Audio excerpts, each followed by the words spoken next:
Hi, I'm Coco, and Indigo Park is Steam's newest horror indie darling. At the time of writing, 96% of the reviews on Steam are positive, and my YouTube feed is filled with animation, speed paints, theories, and raccoon simping. It's clear that the game has driven a large fan base, and this fan base is alive and thriving, even though we only have Chapter 1 of a presumably much longer project. This is certainly an achievement, but I think that Indigo Park succeeds in a much more nuanced way. It confirms this theory I had about mascot horror as a genre. Indigo Park is obsessed with creating a realistic, grounded, and believable environment. One that is designed to put a spotlight on the other victim of the park's closing, Rambly the raccoon. I want to explore the tragedy of mascot horror through the lens of Indigo Park and explain why I think that the Unique Geese team put together the quintessential mascot horror experience. This video is entirely listenable. In the background will just be footage from my first playthrough and will only be tangentially related to what I'm saying. Imagine this like a podcast, or more accurately, your autistic little sister pulling you aside to ramble at you for however long this video is. Horror is tragedy. If good horror is supposed to stick with you long after seeing the monster, long after the video is done, long after the harrowing escape, tragedy is what brings you back to those memories. It's an anchor.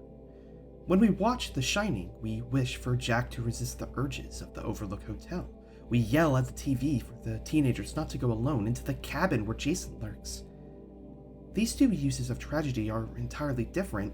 Psychological horror uses tragedy as a fulcrum. The characters regret actions that drive horrible discoveries. And slasher horror, tragedy is used comedically for the audience to feel the schadenfreude. Wow, I'm glad that's not me. If tragedy and horror is a spectrum, mascot horror would be the former rather than the latter. Mascot horror hinges on the tragedy to deliver its sense of fear and dread. The tragedy of a corrupted childhood, of violence in places of fun, and the loss of safety for the most vulnerable. Mascot horror wants you to feel like it's your childhood being defaced. Because then, when that corrupted image of childhood glee comes to kill you, it also kills your innocence. Indigo Park has put a lot of effort into grounding the setting. The opening cutscene is a believable look at an urban explorer who wants to know what happened at a place important to them. We see that Indigo Park as a company is still strong and still has fans. They have action figures, soda brands, and a presence outside the park. Thus, when we go to the park, we can buy it as a real location. This is where it all began. The level design and props reinforce this same grounded feeling. Every moment in the park feels pulled from real-life locations such as Disney. We can imagine what the park was like when it was open, when it was full of life and children and fun. And this makes it so much more tragic for those left behind in the sudden shutdown of the park. Rambly is the AI that controls the park. In his own words, it's his job to make sure your experience here at Indigo Park is the most fun it can be. He's so much more than that, though. In the same scene, he says that he gets his left and his right mixed up. Later on, he prompts you to save the day to show you how the critter cuff works. On his ride, he talks to his friends, and while he's just talking to pre-recorded dialogue, his dialogue is anything but. Rambly is just as real as you or I, despite being stuck inside the machines of the park. When the player arrives, he's almost pathetic in this desperate attempt to fulfill his duty. He makes up the worst excuses for things, trying his hardest to gloss over the damage and disarray of the park. He doesn't want you to be disappointed. You're the first guest in 8 years. 8 long years of being trapped in the machines of the park, trapped with the monsters, stuck with your regrets and fear and anger, with no way to call for help. Sure, you can call the pre-programmed numbers, but they never pick up. Nobody is coming. Rambly is one side of mascot horror's corruption of the innocent.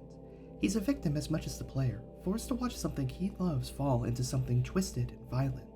Rambly isn't the only one in the park. We see something. Monsters stalking us, watching us return to some place that was forgotten. These are characters we know, but just barely. Rambly talks about his friends and how much he wants you to meet them and to go on their rides, but they aren't the same. Tragedy of what happened here really starts to sink in. The monsters of abandonment are most believable in the dusty tunnels of Indigo Park, more so than in the greasy underbelly of Freddy's or the pure labyrinthine laboratories of Poppy's. Even Shipwreck 64, the most terrifying of all mascot horror, doesn't resonate in the same way Indigo Park does. That makes the horror of being stalked in the park so much more real. These characters that you feel like could have come from your own vacations here at Indigo Park are real, but they're not real like Rambly is. They're a real threat. They are monsters that represent years of decay and abandonment. They know you forgot about them, but they never forgot about you. But Indigo Park isn't really scary. Not in the same way that other horror is. Even other mascot horror is more gruesome, horrific, and fear-inducing. Arguably, this works in the favor of Indigo Park, however.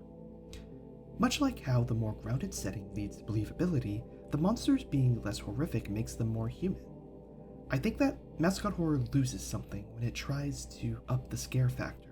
When it embraces the monstrous and the brutal and the bloody, we forget that this is supposed to be a corruption of a memory. Poppy's Playtime is the most guilty of this, with horrors of living toys that aren't corruptions of what children see, but instead weapons being pointed at them. Chapter 3 wears the skin of mascot horror while being something closer to sci-fi horror. Catnap is just the xenomorph. Mascot horror is at its best when it's more grounded. This is why people love the first 3 FNAF games, because it feels like the series changes past 3 or 4. The horror isn't someone wearing the suit of your childhood dreams coming to kill you. It's something more. Something distracting from the ethos of what mascot horror is trying to be. Mascot horror isn't trying to scare you as much as it wants you to feel the tragedy of what happened here. So, with all of that said, let's put everything together and try to get an idea of what Indigo Park is doing with Chapter 1, Birds of a Feather. And side note, if I get anything wrong here, please correct me in the comments. Our character is shown to be an Indigo Park superfan with fond memories of the park shared amongst his family that we learn through the collectibles. The protagonist is also a frequent urban explorer, giving us a concrete reason to be here and the supplies to get in. Rambly is an AI, but also becomes our friend, showing that he's just as human as the player. He embodies safety in a place that should be safe but is anything but. After all, his information kiosks are secure places to stay and investigate the collectibles that we find. He is tragic, but a point of light in the park, something that we can trust. However, other things have been corrupted, mascot versions of Rambly's friends that he's been so eager for us to meet. These mascots have been left here to rot and decay in the dead park. They stalk us, attack us, and hunt us through the remains of the park. They are the opposite of Rambly and embody the dark metamorphosis of our childhood innocence into something horrific.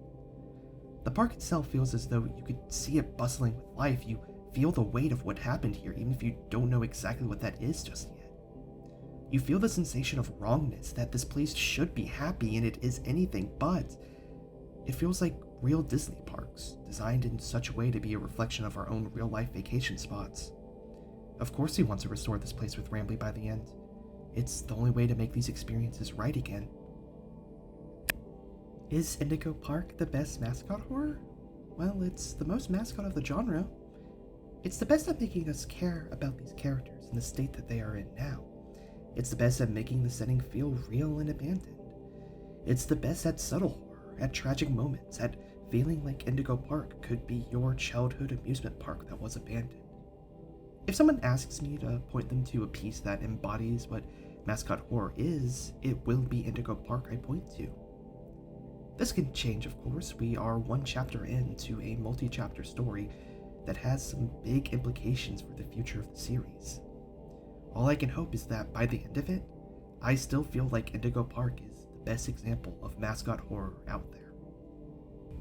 Hi, if you made it this far, thank you so much for watching and listening. This is my first time doing more long-form content after my shorts, and it's hard to imagine that there is 1,000 plus people watching my videos. It really is an honor, and I want to start making more and better content for you all. If this is something you enjoyed, please like and leave a comment. It helps the algorithm, but more importantly, it makes my day. I read every single comment, and it means a lot to me to see.